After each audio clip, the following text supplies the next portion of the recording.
Oke. Dari seorang ibu bertanya, dia memiliki 2 anak. Jadi anak satu lebih mengalah dari anak kedua. Anak satu lebih mengalah, anak kedua harus dituruti karena memang jauh lebih kecil usianya. Gimana caranya supaya anak kedua lebih mau mengalah sekalipun usianya jauh lebih kecil?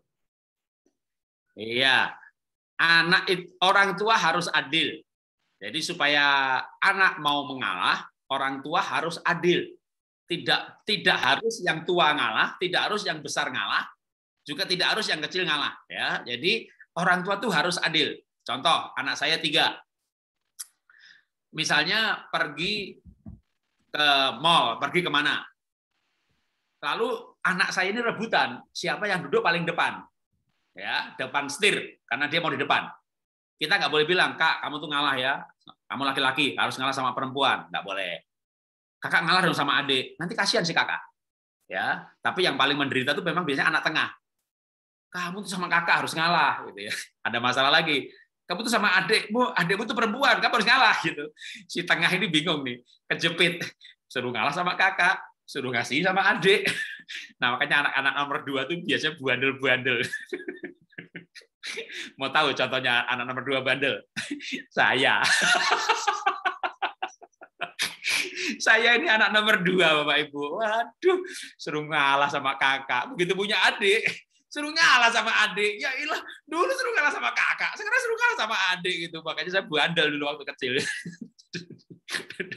Jadi nggak adil orang tua saya. Saya merasa begitu. Orang tua mah merasa adil gitu ya, tapi anak kan merasa nggak adil. Jadi yang keluar dari mulut itu meluapnya dari hati. Jadi kalau anak itu berkata, "Papa tuh nggak adil," jangan dibantah. Itu yang dirasakan. Berarti bapak emang nggak adil. Mama tuh nggak adil. Berarti emang ibu tuh nggak adil. Jadi gimana supaya si nomor 2 ini nggak dominan, makan kakaknya menderita harus ngalah terus gitu ya? Ya emang kita harus adil. Kalau supaya adil gimana? Ya digilir aja. Hari ini Sabtu kita ke mall. Ini harinya si adik. Kakak nomor 1, nomor 2 ngikut kemanapun adik mau pergi. Ya, mallnya di mana, restorannya apa. Besok minggu kita pergi lagi. Ini harinya kakak. Yang lain harus ngikut. Jadi digilir udah. Ya. Kalau misalnya bisa bareng-bareng dalam arti gini, misalnya olahraganya apa, sekeluarga bareng-bareng. Tapi kalau anak-anak beda. Satu mau renang, satu mau sepedaan. Ya kita gilir aja. Hari ini saya nampingi kakak, besok saya nampingi adik. Kalau saya nampingi kakak, papa nampingi kamu ya. Jadi kita gantian aja. Ayah ibu gantian, anak juga digilir dalam segala sesuatu. Ya, pekerjaannya kalau misalnya mau mulai dikasih tugas nyapu, bersih-bersih rumah, semuanya dapat tugas. Ya, itu keadilan itu membuat yang salah ngalah, yang benar ya benar. Tidak ada adik harus ngalah atau kakak harus ngalah walaupun salah. Walaupun benar gitu ya. Jangan. Nanti itu namanya tidak adil. Kalau tidak adil, contohnya siapa di Alkitab? Yakub mengasihi Yusuf lebih daripada yang lainnya. Maka bencilah saudara-saudaranya kepada Yusuf.